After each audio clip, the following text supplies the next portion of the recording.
시청자 여러분 안녕하십니까? 한동안 잠잠하던 여진이 잇따라 발생해 시민들이 또다시 놀란 가슴을 쓸어내렸습니다. 다행히 특별한 피해 신고는 없지만 소방본부와 경찰 등의 문의 전화가 잇따랐습니다. 박상환 기자가 보도합니다. 한동안 잠잠하던 여진이 세 차례 잇따라 발생하면서 시민들의 불안감이 다시 커지고 있습니다. 어제 오후 4시 19분쯤 포항시 북구 북쪽 8km 지점에서 규모 3.5 지진이 발생한 데 이어 13분 뒤 같은 지역에서 규모 2.1 지진이 발생했습니다. 이어 오늘 오전 4시 5분에도 규모 2.2의 지진이 일어났습니다.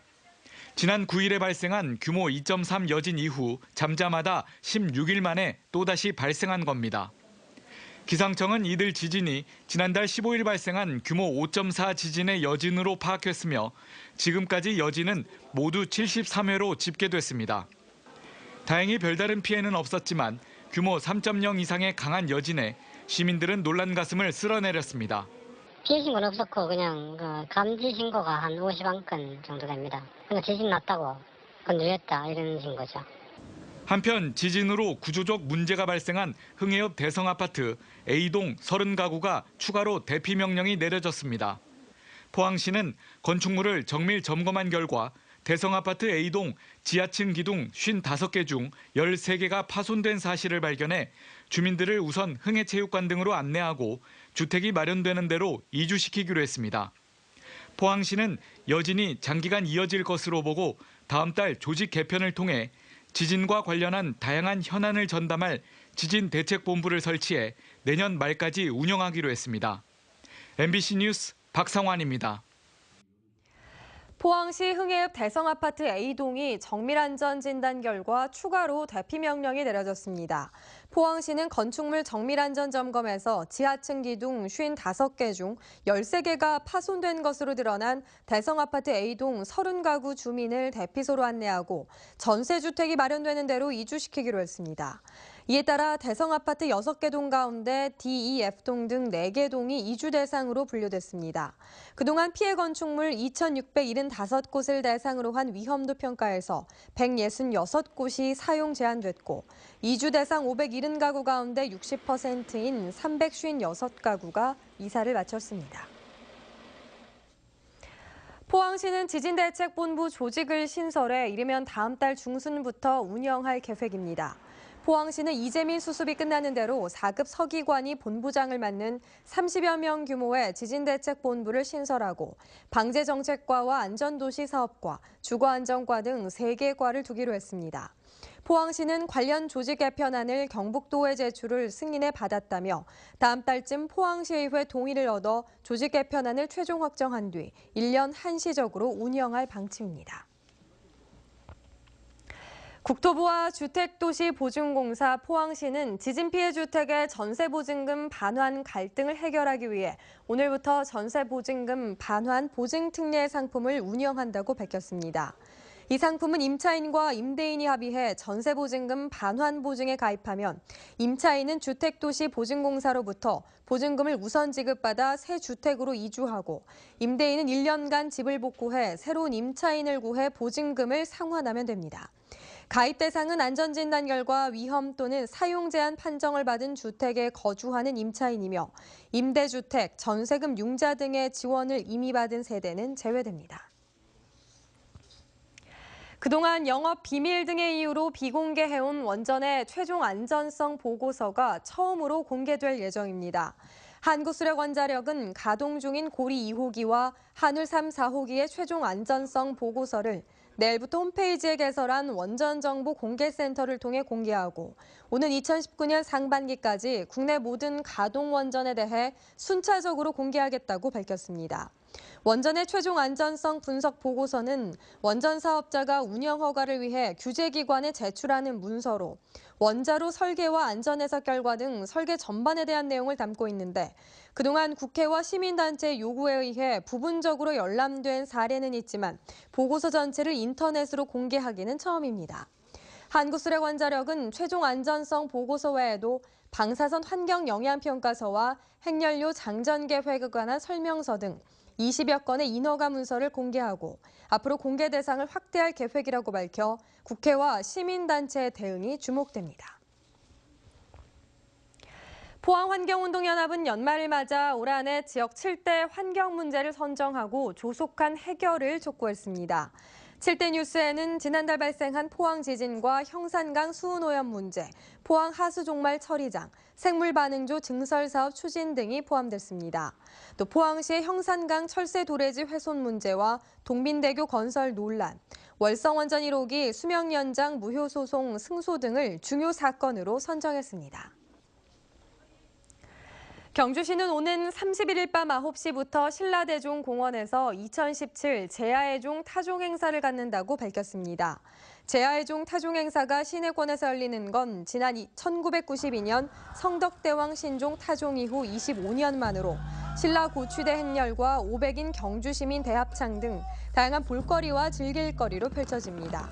또 야간 본 행사에 앞서 봉황대 잔디광장에서는 봉황 프리마켓 행사와 새 소망 가훈 쓰기, 연 만들기, 제기차기 등 민속놀이 체험과 떡국 등 먹거리 나눔 행사도 마련됩니다.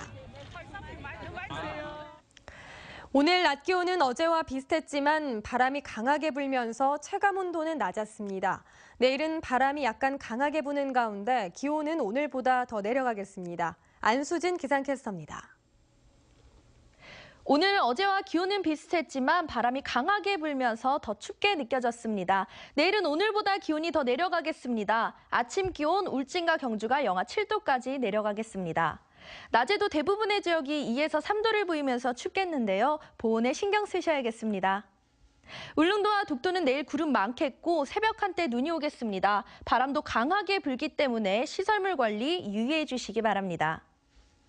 현재 경북 동해안 지역에는 27일째 건조특보가 내려졌습니다. 대기가 매우 건조한 상태인 만큼 불씨 관리 잘 해주시고 수분 섭취도 잘 해주시기 바랍니다. 자세한 내일 날씨 알아보겠습니다. 내일 맑은 가운데 바람이 약간 강하게 불겠습니다. 아침 기온 울진과 경주가 영하 7도, 영덕 영하 6도, 포항 영하 5도입니다. 낮에는 울진과 포항, 경주가 3도, 영덕이 2도입니다. 울릉도와 독도는 구름 많은 가운데 새벽 한때 눈이 오겠습니다. 아침 기온 울릉도 영하 3도, 독도 영하 1도, 한낮에는 울릉도 0도, 독도 2도입니다. 내일 동해 먼바다에는 새벽 한때 눈이 오겠습니다. 바람도 매우 강하게 불겠는데요. 바다의 물결 동해 중부 해상에서 최고 6m, 동해 남부 해상에서 최고 4m로 물결이 매우 높게 일겠습니다. 바닷길 이용하시는 분들 주의하셔야겠습니다. 목요일까지는 아침 기온 영하권을 보이겠습니다. 출근길 옷차림 단단히 신경 쓰셔야겠습니다. 날씨였습니다. 희망 2018 나눔 캠페인에 이웃돕기 성금을 보내주신 분들입니다. 윤광수 포항상공회의소 회장이 200만 원을 불우이웃돕기 성금으로 기탁했습니다. 박재군회 직원 일동 56만 5천 원, 동천동 통장협의회 43만 원, 울릉군 북면 나리마을 30만 원, 가수 김영아 씨 30만 원, 정삼국 씨 22만 원, 임장원 씨 21만 9,810원, 동천친목회 금정화 회장회 회원 일동, 경주 농업협동조합 동천동대의원 박영도 씨 각각 20만 원, 울진군 근난면 산포일리 주민 일동, 한국국토정보공사 경주지사, 경주시 양남면 김영환 씨, 영덕군 창수면 미곡일리 경로회 각각 20만 원, 영덕군 창수면 신리 이리마을회, 인천 일리마을회, 인천 이리마을회, 축산면 갈전리 경로회 각각 20만 원, 축산면 고곡일리 주민 일동, 기암일리 주민 일동, 영해 LG전자 각각 20만 원, 에이스마트 10만 원, 울진군 근난면 산포일리 최영석 씨, 수고 1리 주민 일동, 영덕군 창수면 한여농 회원 일동, 권희일 씨 각각 10만 원,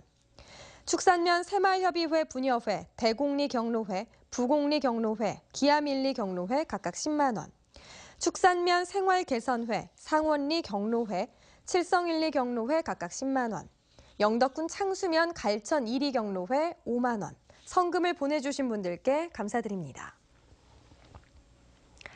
한국소비자원의 소비생활 지표조사 결과 경상북도의 소비생활 만족점수가 81.2점으로 전국에서 가장 높은 것으로 나타났습니다.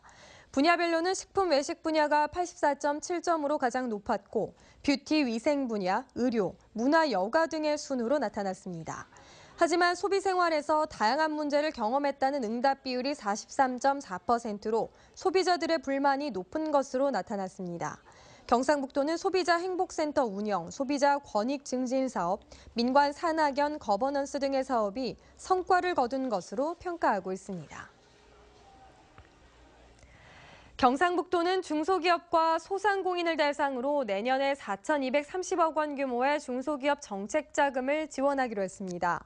창업 및 경쟁력 강화 자금은 600억 원 규모로 일반 자금 580억 원은 창업기업 또는 기존 제조업체가 공장 신축이나 생산설비 구입 등에 소요되는 자금을 기업당 최대 15억 원까지 2.2%의 저리로 8년간 융자 지원합니다. 또 청년 창업자금 20억 원은 청년 아이디어 및 상용화 가능성 평가를 통해 선정된 청년 창업기업에 기업당 최대 5천만 원까지 2%의 금리로 5년간 융자합니다. 중소기업 운전자금은 3,300억 원 규모로 기업당 최대 3억 원까지 융자, 1년간 대출이자 2%를 지원할 계획입니다. 영덕 지역에서 사회적 경제기업 육성이 활성화될 것으로 기대됩니다. 영덕군 사회적 경제 육성 및 지원에 관한 조례가 지난 20일 군의회를 통과함에 따라 기존에 운영하던 사회적 기업과 마을기업 협동조합 등이 통폐합되고 이들 기업을 지원할 수 있는 인프라 구축이 가능해졌습니다. 현재 영덕에서는 협동조합 7곳과 마을기업 3곳 등 사회적 경제기업 20곳이 운영 중입니다. 포항지방해양수산청이 국가어항인 울진 죽변항과 영덕 축산항, 경주 간포항에 대한 환경 개선 사업을 이달 말 준공한다고 밝혔습니다. 이번 사업은 국가어항에 방치돼 있는 폐 어구 등 무단 투기물을 정비하고 어구 보관 장소와 함께 잔디블럭 광장 등 소공원도 새롭게 조성하는 사업입니다. 포항지방해양수산청은 국가어항이 관광지로 새롭게 탈바꿈되고 있다며 다른 어항에도 환경 개선 사업을 확대해 나갈 방침입니다. 경북관광공사와 경상북도가 포항 관광 활성화를 위해 17일간 운영한 포항 무료 투어버스가 마무리됐습니다. 경북관광공사는 지진으로 어려움을 겪고 있는 포항의 관광과 경제 활성화를 위해 지난 9일부터 어제까지 동대구역에서 포항으로 다니는 무료 버스를 운행한 결과 1,500여 명이 이용했다고 밝혔습니다. 경북관광공사는 포항 관광을 위해 SNS를 통해서 포항을 지속적으로 홍보하고 특히 호미곶 한민족 해맞이 축전에도 많은 관광객이 올 수 있도록 노력하기로 했습니다.